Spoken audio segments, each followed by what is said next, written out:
सभी लोग का हमारे चैनल शिक्षक महोदय पे हार्दिक अभिनंदन है। आप लोग अपने अपने जगहों पे तो धूमफाई मचा रहे होगे, तो थोड़ा आज यहाँ पे हम लोग पढ़ भी लो यार, यहाँ पे थोड़ा है ना। तो अभी तक हम लोगों ने जो डिस्कस किया था एक्सरसाइज 3.3 का ट्रिग्नोमेट्री फंक्शंस, तो ऑलरेडी उन लोग सारे क्वेश्चन को हम लोगों ने क्या किया है, बेरहमी तरीके से इनकाउंटर कर दिया है ना बच्चों आप लोगों ने। मुझे मालूम था, क्यों? क्योंकि ऑलरेडी यहाँ पे आप लोग अच्छे तरीके से सीख रहे हो। तो चलो कोई बात नहीं, आज जब हम लोग यहाँ पे बढ़ने जा रहे हैं एक्सरसाइज 3.4 की तरफ, तो उसके लिए पहले कुछ इंट्रोडक्शन हमें यहाँ पे देखना पड़ेगा, समझना पड़ेगा कुछ बातों को, जिससे हमें हेल्प हो 3.4 के सारे क्वेश्चन को सॉल्व करने के लिए। ठीक है, तो आइए स्टार्ट करते हैं। हम लोग देखेंगे आज trigonometric equation. Exactly trigonometric equation होता क्या है, तो आइए स्टार्ट करते हैं। यहाँ पे हम लोग डेफिनेशन से समझेंगे यहाँ पे क्या है एग्जैक्टली। तो हम लोग क्या लिख सकते हैं यहाँ पे कि दी equations that involves trigonometric functions of a variable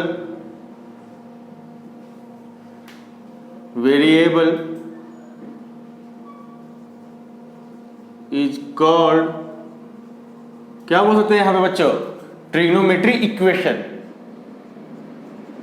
trigonometric equation बोल सकते हैं यहां पे। अच्छा, अब इसका एग्जाम्पल भी देख लेते हैं। घबराने वाली बात बिल्कुल नहीं है इसका। अगर हम लोग यहाँ पे एग्जाम्पल देख लें तो क्या बोल सकते हैं इसका कि भैया देख लो, आप इसको बोल सकते हैं cos x minus sine square x equal to 0। ये इक्वेशन बोल सकते हो आप। फिर क्या बोल सकते हो, है ना, tan x माइनस क्या लिख सकते हो, या प्लस कर दो sin x इक्वल टू 0, ये भी लिख सकते हो। यहाँ पे क्या हो रहा है, इक्वेशन का मतलब क्या होता है, हमारा दो साइड होता है, एक लेफ्ट हैंड साइड एक राइट हैंड साइड। जब तक दो साइड होगा नहीं तो इक्वेशन उसे हम लोग बोल ही नहीं पाएंगे। तो यहाँ पे हमारा दो साइड है, यहाँ पे लेफ्ट हैंड साइड में ये आ गया पार्ट, राइट हैंड साइड में 0 है। अब क्या बोला कि that equations involve that trigonometry functions. तो हमारा ट्रिग्नोमेट्री फंक्शन है ना, ट्रिग्नोमेट्री फंक्शन बोले तो क्या, ट्रिग्नोमेट्री रेशियो। एग्जैक्टली हम इनडायरेक्टली किसकी बात कर रहे हैं, ट्रिग्नोमेट्री रेशियो के बारे में बात कर रहे हैं। और वो ट्रिग्नोमेट्री रेशियो किसके साथ जुड़ा हुआ है, वेरिएबल के साथ। जैसे x ले लो, y ले लो, z ले लो, sin x sin y sin z, cos x cos y cos z, कुछ भी ले लो। ठीक है, तो क्या हो जाएगा यहाँ पे, ये वेरिएबल के साथ जुड़ा हुआ है। तो वैसे इक्वेशन को हम लोग, वैसे इक्वेशन को क्या बोल सकते हैं हम लोग, ट्रिग्नोमेट्री इक्वेशन बोल पाएंगे यहाँ पे। चलो नेक्स्ट क्वेश्चन, नेक्स्ट देखते हैं यहाँ पे डेफिनेशन क्या है इसका, जो हमें जानना होगा यहाँ पे वो है नेक्स्ट क्या लिख सकते हैं, प्रिंसिपल सॉल्यूशन। Principal solution. चलिए अब प्रिंसिपल सॉल्यूशन को कैसे देखेंगे, देखते हैं यहाँ पे इसका डेफिनेशन एग्जैक्टली होता क्या है कि दी solution such trigonometric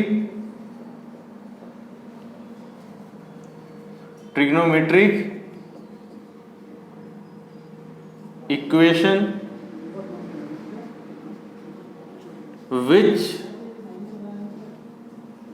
lie in a, ये क्या है हमारा, क्लोज इंटरवल 0 से 2 पाई के बीच में, और कॉल्ड, क्या बोलते हैं इसको, या फिर लिख सकते हैं आप इसको, अगर समझ सकते हो तो ऐसे भी समझ सकते हो, मतलब क्लोज 0 से लेके 2 पाई क्लोज इंटरवल है। या आप इसको अगर दिखाना चाहते हो एक दूसरे तरीके से तो इसको आप ऐसे भी दिखा सकते हो। और जो मेरा यहाँ पे जो x लाई करेगा कहाँ से कहाँ तक करेगा, 0 से बड़ा या 0 के बराबर, और 2 पाई के बराबर छोटा या 2 पाई के बराबर तक। इस क्लोज इंटरवल को इसको क्या बोलते हैं, क्लोज इंटरवल। आपको ऑलरेडी मैंने पढ़ा चुका हूँ ये सब चीजें, तो पता होगा। तो क्लोज इंटरवल बोलो, या तो ये आप बोल सकते हो इससे। ठीक है, तो वैसे इक्वेशन को हम क्या बोलेंगे, इन ए इंटरवल लिख दो, यहाँ पे आपको लिखना पड़ेगा इन ए इंटरवल। ठीक है, तो चलिए आप लोग मेंशन कर दिया, are called principal solution. Principal solution. चलिए अब बात कर लेते हैं हम लोग क्या है यहाँ पे, अब बात कर लेंगे हम लोग यहाँ पे जनरल सॉल्यूशन के लिए। क्या? General solution.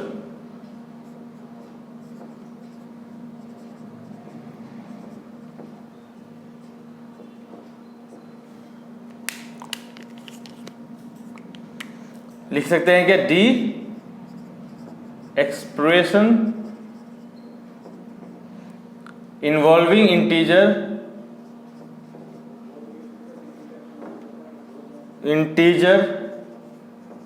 n which gives all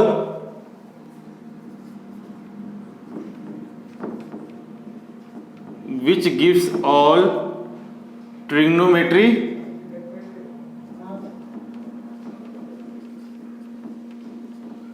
क्या बोल सकते हैं बच्चों यहां पे कि gives all solution of which gives all solution. Solution लिखना पड़ेगा आपको क्या? कि सॉल्यूशन देगा, क्या करेगा? Solution which gives all solution of trigonometry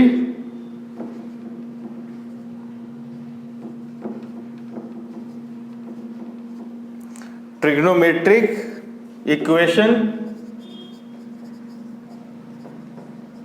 is called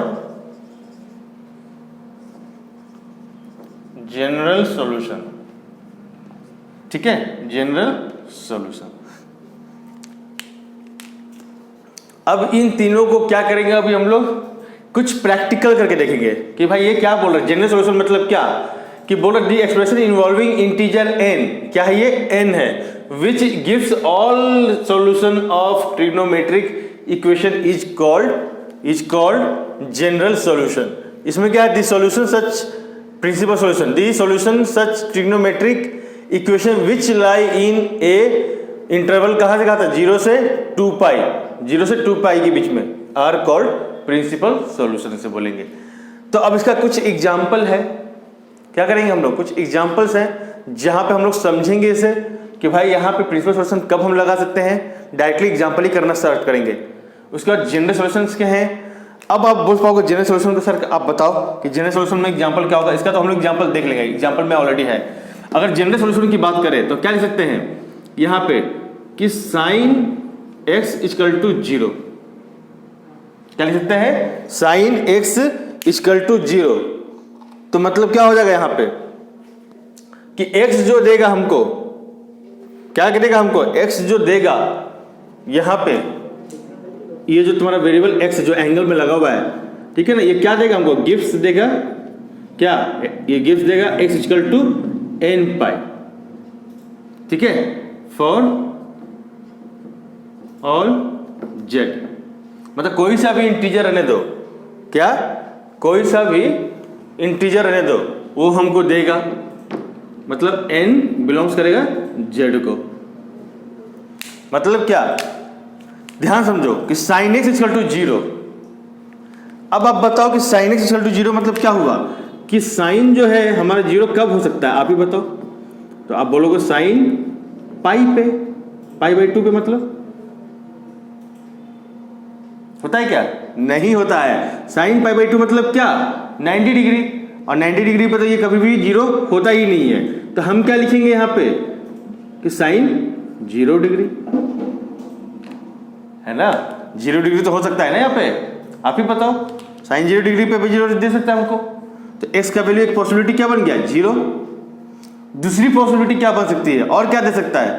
तो अब आप एक यकीन करो, यहाँ पे देखो कि साइन जो है हमारा, और कहाँ पे, अगर इसमें मैंने 1 रखा, ये क्या हो गया हमारा? 0 रखा तो 0 आ जाएगा, 0 रखा तो पूरा का पूरा क्या हो गया? 0 हो जाएगा। x इक्वल टू 0 दे देगा हमको। अगर मैंने यहाँ पे n का वैल्यू 1 रखा, n इक्वल टू 1 रखा, तो क्या हो जाएगा मेरा यहाँ पे?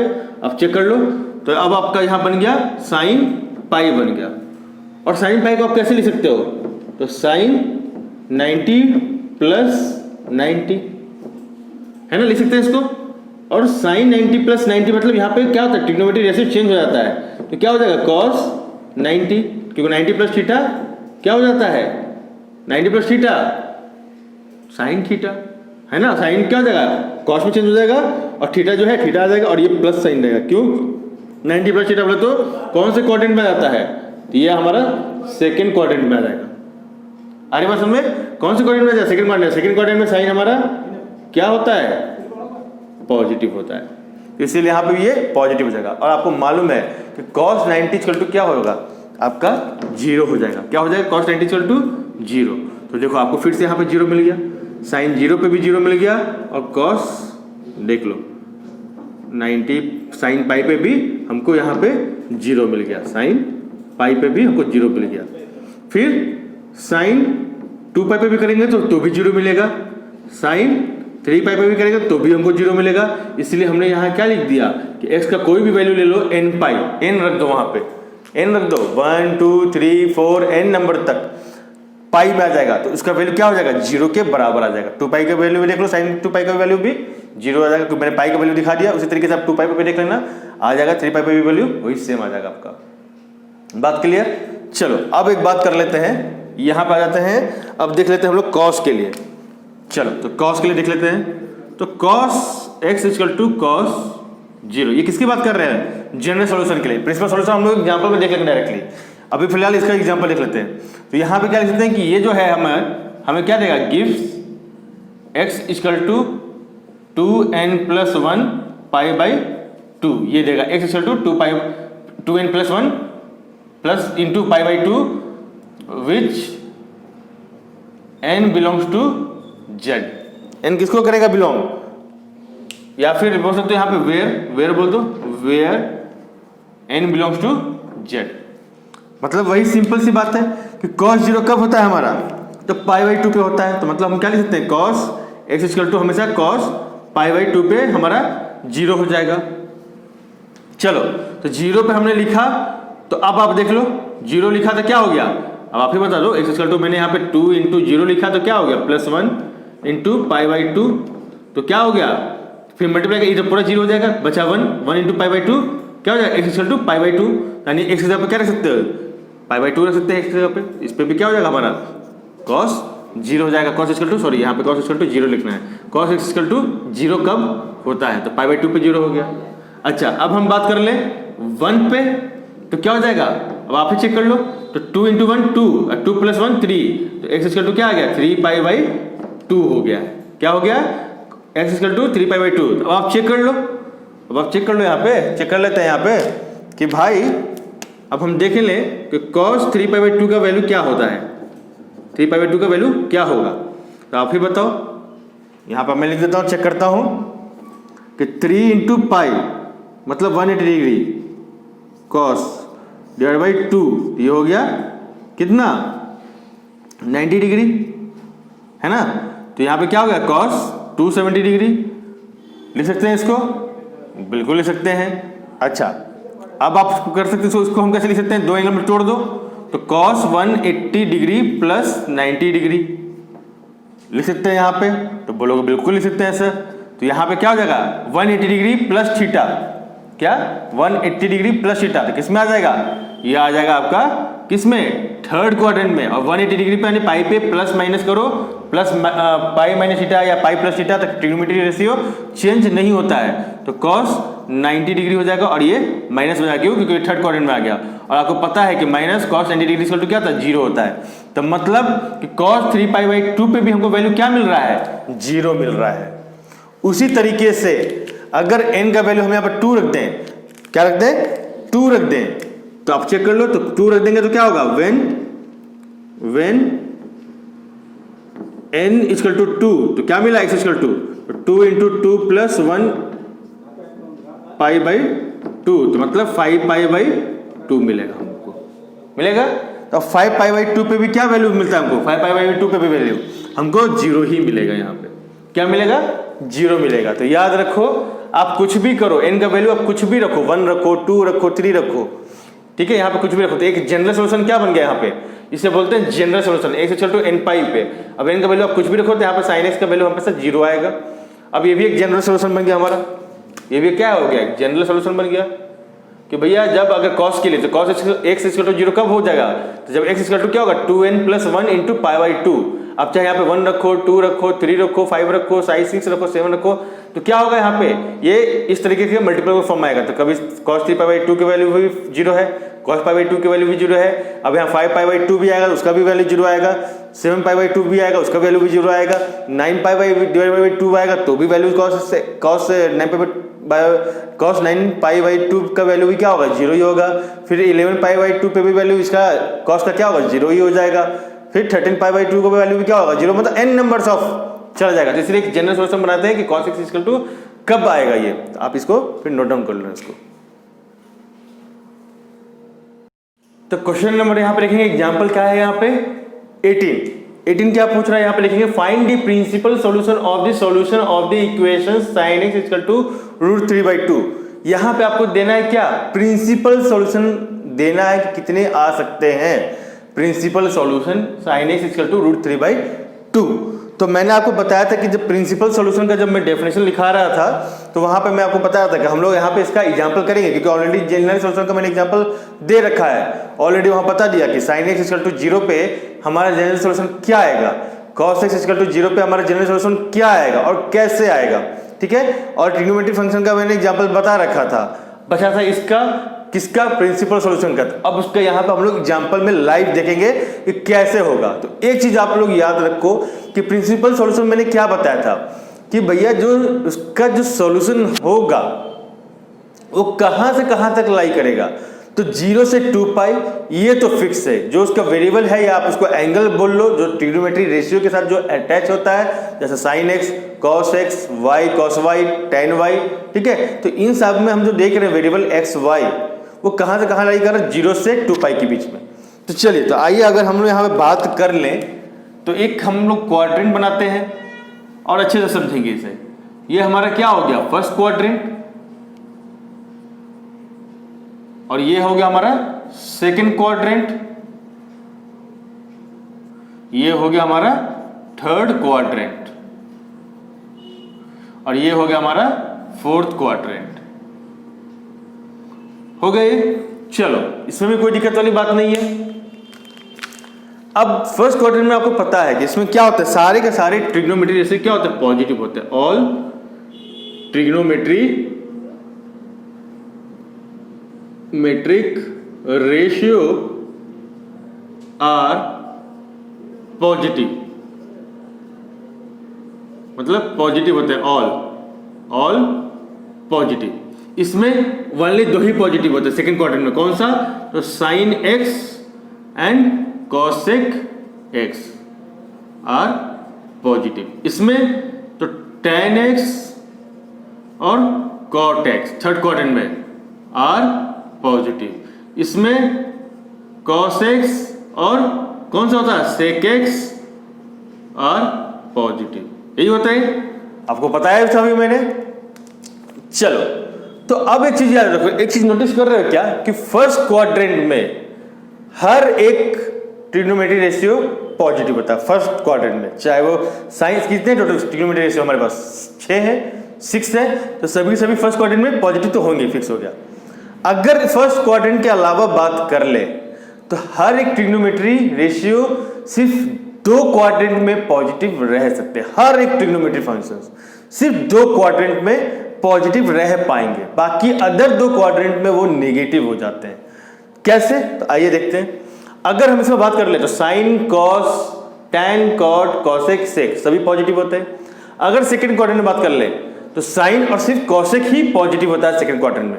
तो अब आप चेक कर लो, साइन और कॉसेक सेकंड क्वाड्रेंट में भी पॉजिटिव है और फर्स्ट क्वाड्रेंट में भी पॉजिटिव है। लेकिन जैसे ही बात कर ले थर्ड क्वाड्रेंट और फोर्थ क्वाड्रेंट में, तो साइन और कॉसेक यहाँ पे निगेटिव हो जाएगा और यहाँ भी फोर्थ क्वाड्रेंट में भी, थर्ड क्वाड्रेंट में निगेटिव और फोर्थ क्वाड्रेंट में भी निगेटिव हो जाएगा। तो साइन कॉसेक के पास कितने ही मिले पॉजिटिव रहने का मौका, तो सिर्फ 2 ही बार। कहाँ पे, एक फर्स्ट क्वाड्रेंट में और एक सेकंड क्वाड्रेंट में।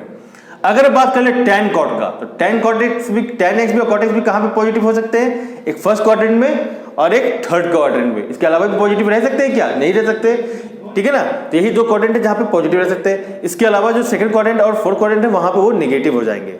बात क्लियर, ठीक है। उसी तरीके से देखो, cos x और sec x भी कहाँ पे पॉजिटिव हो सकते हैं, एक फर्स्ट क्वाड्रेंट में और एक फोर्थ क्वाड्रेंट में। इसके अलावा आप चेक कर लो थर्ड और सेकंड क्वाड्रेंट में, तो वो कॉस और सेक निगेटिव हो जाते हैं सेकंड और थर्ड में।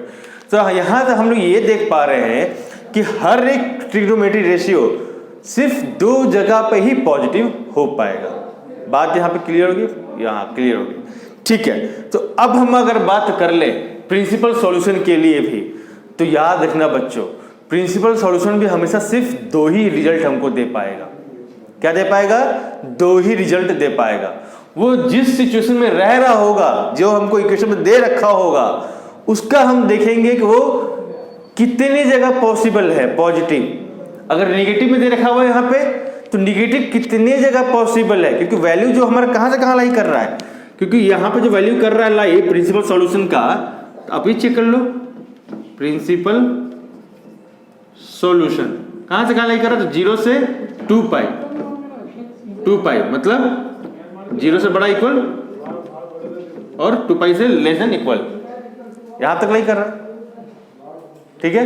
तो चलिए आइए देखते हैं यहाँ पे इस क्वेश्चन को, यहाँ पे एग्जांपल देखेंगे। यहाँ पे तो बात कर रहा है यहाँ पे क्या, साइन एक्स इक्वल टू √3/2। तो सॉल्यूशन इसका लिखेंगे, तो क्या हम साइन एक्स लिखेंगे लेफ्ट हैंड साइड, और राइट हैंड साइड में क्या लिखेंगे, √3/2 कब आता है आप ही बताओ, कब आता है √3/2? तो आप बोल पाओगे साइन 60 डिग्री, साइन 60 डिग्री का जो वैल्यू है √3/2 है ना, √3/2 है ना। और साइन 60 डिग्री को कैसे लिख सकते हैं हम लोग, साइन π/3, कोई दिक्कत नहीं है। तो इसको हम क्या ऐसे लिख सकते हैं, साइन π/3, कोई दिक्कत नहीं है ना। तो एक हमको एंगल क्या मिल गया, एक एंगल हमको x का मिल गया, क्या यहां से देखोगे तो एक मिल गया हमको x = π/3, को साइन साइन कैंसिल, तो x = π/3, एक एंगल हमको ये मिल गया। दूसरा कहां पे मिलेगा देखेंगे, तो साइन x = क्या है, वो वैल्यू जो दे रहा है पॉजिटिव है, तो पॉजिटिव कहां कहां रह सकता है, पॉजिटिव कहां कहां रह सकता है, तो एक देखो रह सकता है फर्स्ट क्वाड्रेंट में। तो देखो तो ये क्या था, 60 डिग्री था, यानी π/3 क्या 60 डिग्री, ये किसके बराबर है, π/3, साइन π/3 किसके बराबर, तो साइन 60 डिग्री के बराबर है ना। और एक बात बताओ कि साइन π/3 या साइन 60 डिग्री दोनों बराबर है, साइन 60 डिग्री कहाँ लाई करता है, फर्स्ट क्वाड्रेंट में करता है ना, फर्स्ट क्वाड्रेंट में, तो वहां पे पॉजिटिव होता है, तो इसीलिए साइन क्या है, यहाँ पे फर्स्ट क्वाड्रेंट पॉजिटिव था। और दूसरा पॉजिटिव कहाँ रह सकता है, तो सेकंड क्वाड्रेंट में। तो सेकंड क्वाड्रेंट को कैसे लिख सकते हैं हम लोग, π-θ, है ना। तो अभी हमको एंगल तक मालूम हो गया, एक एंगल थीटा, हमको एंगल तो मालूम हो गया, x = π/3। तो सेकंड कहाँ पे रह सकता है आप ही बताओ, तो साइन x = क्या ले सकते हैं, साइन π-x लिख सकते हैं। और x अभी भी हमको मालूम चला कि साइन क्या है, π-x क्या है, x π/3 है ना। तो π/3 तो क्या लिख सकते हैं, कि π- क्या, ये देखो यहाँ पे पाई है ना, ये क्या है आप ही लोग बताओ, ये पाई बोलो या 180 डिग्री बोलो, यहाँ पे π/2 बोलो या 90 डिग्री बोलो, ये 3π/2 बोलो या 3π/2 और 270 डिग्री बोलो, ये 0 डिग्री बोल सकते हो इस जगह पे, और 2π भी बोल सकते हैं। तो x का वैल्यू हमको क्या है, π/3 है। तो अब हम लोग यहाँ पे क्या लिख पा सकते हैं, यहाँ पे तो 3π - π/3, क्या लिख पाएंगे, साइन 2π/3, किसका वैल्यू चलता आ रहा है, साइन x का, साइन x का, फिर साइन x का, ठीक है। तो अब आप क्या लिख सकते हो, यहाँ से लिख सकते हो कि x का वैल्यू भी हमको क्या मिला, यहाँ से साइन साइन कैंसिल, तो x = क्या 2π/3। तो ये देखो आपको तो x दो जगह पे वैल्यू क्या दे रहा है, हमको पॉजिटिव दे रहा है। तो कितने प्रिंसिपल सॉल्यूशन निकले साइन के लिए, तो साइन के लिए 2 जगह पे हमको प्रिंसिपल सॉल्यूशन निकल सकता है, क्यों, क्योंकि x = π/3 और दूसरा 2π/3, ये हो गया। अगर हम थर्ड क्वाड्रेंट में चेक करें तो यहाँ पे निगेटिव होता है, साइन निगेटिव होता है, π+ क्या x हो जाएगा तो निगेटिव, फिर अगर 2π - x करें तो यहाँ भी हो जाएगा निगेटिव साइन। तो हम निगेटिव वाला नहीं ले सकते, क्योंकि हमको प्रिंसिपल सॉल्यूशन क्या लेना है, वही जो क्वेश्चन में पूछ रहा है, वो चाहे पॉजिटिव रहे तो पॉजिटिव केस में 2 लेंगे कि कहाँ कहाँ पॉजिटिव बन रहा है, अगर निगेटिव है तो कहाँ कहाँ निगेटिव, किस क्वाड्रेंट में निगेटिव बन रहा है, फिर उस हिसाब से हम जो उसका सोल्यूशन दे पाएंगे। बात क्लियर हो गई आपकी। तो देखो तो यहाँ पे हो गया, तो हम लोग अब क्या लिख सकते हैं यहाँ पे कि the principal solution are, therefore the principal solution are, क्या हो गया, एक हो गया x = r लिख सकते हो, π/3 हो गया एंड 2π/3 हो गया। चेक कर लो। अब बोलोगे सर पाई बाई 3 पे भी तो √3/2 होता है, तो 2π/3 पे भी तो √3 होता है, आप चेक कर लो। यहाँ पे 2 × 180 डिग्री मतलब हो गया ये 3, इसे कट कर दो, कितना होगा 60 डिग्री, तो यानी इंटू 120 डिग्री हो गया, है ना। मतलब साइन क्या हो गया, ये किसके बराबर हो गया, साइन 2π/3 किसके बराबर हो गया यहाँ पे, साइन, ये भी लिख लो यहाँ पे साइन, यहाँ पे साइन 120 डिग्री। अब बताओ कि साइन, यहाँ लिख सकता हूँ साइन 120 डिग्री का वैल्यू क्या हो सकता है, आप ही बताओ। तो साइन क्या लिख सकते हैं, 90 + 30 डिग्री लिख सकते हैं। और 90 पे क्या होता है, 90 + थीटा पे ट्रिग्नोमेट्री रेशियो चेंज हो जाता है, तो क्या हो जाएगा यहाँ पे cos 30 डिग्री। और 90 प्लस तो सेकंड क्वाड्रेंट में साइन का वैल्यू पॉजिटिव होता है, तो cos 30 डिग्री का वैल्यू क्या आ गया, √3/2। यहाँ से भी आ सकता है ऐसे, आप ऐसे भी चेक कर सकते हो। तो ये भी हमको वैल्यू क्या देगा, √3/2, और ये भी हमको वैल्यू क्या देगा, √3/2। तो दो सोल्यूशन निकल गए जहाँ पे हमारा साइन का वैल्यू दोनों पॉजिटिव में जो क्वेश्चन पूछा था आ रहा है। नंबर देखेंगे 19, एग्जांपल नंबर 19 क्या बोल रहे हैं, ये भी प्रिंसिपल सॉल्यूशन ही पूछ रहा है। Find the principal solution of the equation tan x = -1/√3। तो अब एक चीज नोटिस करना, यहाँ क्या पूछ रहा है, tan x = -1/√3। tan x का वैल्यू यहाँ पे जो दे रहा है क्या है, निगेटिव में दे रहा है। तो हम जब क्वाड्रेंट चेक करने जाएंगे, क्या क्वाड्रेंट जब चेक करने जाएंगे तो वहां पे भी देखेंगे कि हम लोग कि भैया वो निगेटिव कहाँ दे सकता है tan, हमें पॉजिटिव वाला वैल्यू नहीं लेना है। ये चीज आप ध्यान में रखना, जो वो क्वेश्चन में पूछ रहा है उसी के अकॉर्डिंग प्रिंसिपल वैल्यू सॉल्यूशन जो देंगे हम वहां पे इसके अकॉर्डिंग देंगे। ये तो फिक्स है कि भैया दो प्रिंसिपल सॉल्यूशन में से 2 ही आने वाला है। अब वो पॉजिटिव केस में आ रहा है या निगेटिव केस में, तो ये क्वेश्चन के ऊपर डिपेंड करता है कि किस पे है। ठीक है, तो आइए यहाँ पे हम लोग देखेंगे, इसका भी क्या करेंगे, ग्राफ कर लेंगे यहाँ पे ड्रॉ। ठीक है, ये हो गया हमारा फर्स्ट क्वाड्रेंट, ये सेकेंड, ये थर्ड, ये फोर्थ। इसमें क्या हो जाएगा, cos x और sec x क्या होता है, पॉजिटिव, है ना। और इसमें all trigonometry functions are positive, इसमें सिर्फ sine and cosec x are positive, और इसमें tan x and cot x are positive. और कोई पॉजिटिव हो सकता है क्या इस पे, नहीं, ये 0 डिग्री पे है और 2π बोल सकते हैं, ये π/2 और 90 डिग्री, ये पाई और क्या बोल सकते हैं 180 डिग्री, कुछ बोल सकते हैं इसको, नहीं। ठीक है, ये बोल पाएंगे इसको। तो चलिए, तो अब जो यहाँ पूछा है क्या, tan x = -1/√3। तो पहले लिख लेते हैं यहाँ पे क्या चेक करेंगे कि tan x = जो पूछा जा रहा है, अगर 1/√3 की बात करें, क्या यहाँ माइनस है क्वेश्चन में, लेकिन फिलहाल हम लोग -1 नहीं 1/√3 की वैल्यू पता करते हैं। तो क्या होगा, तो tan x = क्या हो सकता है, tan किस पे हो सकता है, हम लोग π/6 पे, तो π/6 पे क्या होता है 1/√3, तो x = π/6 लिख सकते हैं।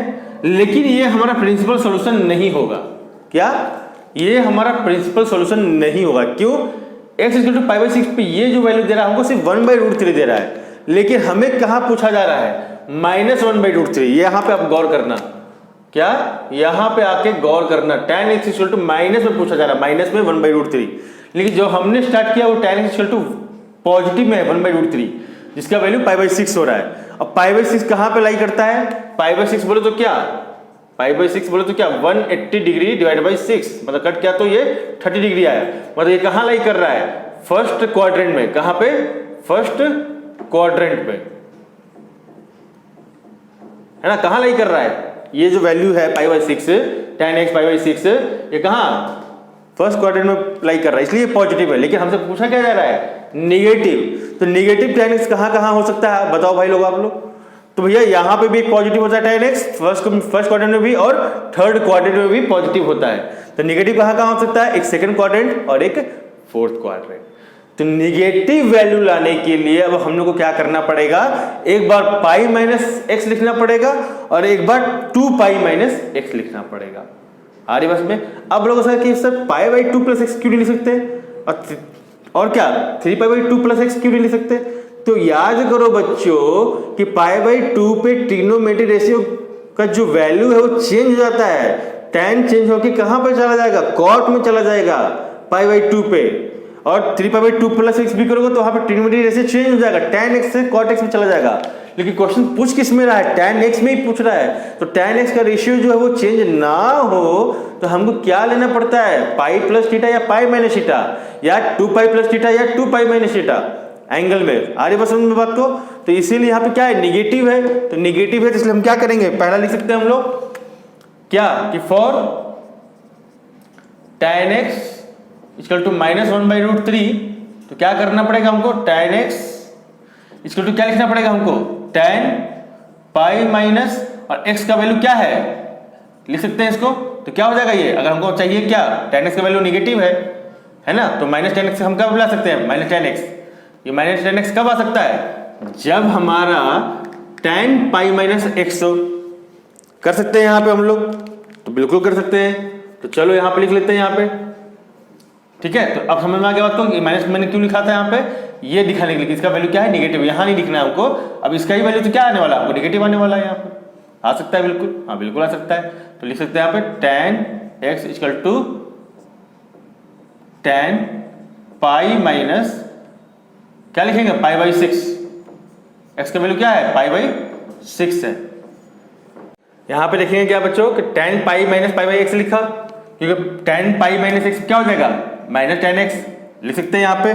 तो चलो, तो ये ऑलरेडी निगेटिव हो जाएगा, ये वैल्यू कहाँ पे लाई करता है, निगेटिव हो जाएगा tan x, जो tan x का जो वैल्यू आएगी पाई माइनस x पे, तो क्या हो जाएगा, tan निगेटिव हो जाता है। तो चलो, तो अब इसको क्या लिखेंगे, यहाँ पे सॉल्व करेंगे इसको, तो क्या हो जाएगा यहाँ पे हमारा tan x इक्वल टू, तो यहाँ पे मल्टीप्लाई कर दो, tan 6π माइनस π/6 है ना, पूरे का क्या हो गया, 6 हो गया पूरे का, ठीक है। तो यहां से आप निकालेंगे तो tan 5π/6 tan x, तो tan, तो यहाँ पे क्या कर सकते हैं, x इक्वल टू क्या आ जाएगा, 5π/6। एक ये जनरल इक्वेशन आ गया। अच्छा, अब दूसरे जनरल इक्वेशन की बात कर ले तो क्या हो जाएगा, देखेंगे यहाँ पे। तो चलिए देखते हैं यहाँ पे, तो एक हो जाएगा tan, और कहाँ पे सेकंड क्वाड्रेंट में एक निगेटिव होता है तो π-x कर दिया। अब फोर्थ क्वाड्रेंट में भी tan का वैल्यू क्या होता है, निगेटिव होता है, तो कर देंगे यहाँ पे tan 2 - x, और x का वैल्यू क्या निकाल चुके हैं हम लोग, π/6, π/6। तो इसका वैल्यू क्या हो जाएगा, यहाँ पे देखेंगे तो tan 12π - π/6, तो क्या हो गया tan 11π/6। किसका वैल्यू है, तो tan x का, tan x का, tan x का, x का वैल्यू क्या आ गया, 11π/6 आ गया। तो ये भी इसका जनरल इक्वेशन हो जाएगा, x इक्वल टू 11π/6। तो देयरफॉर क्या लिख सकते हैं, देयरफॉर द प्रिंसिपल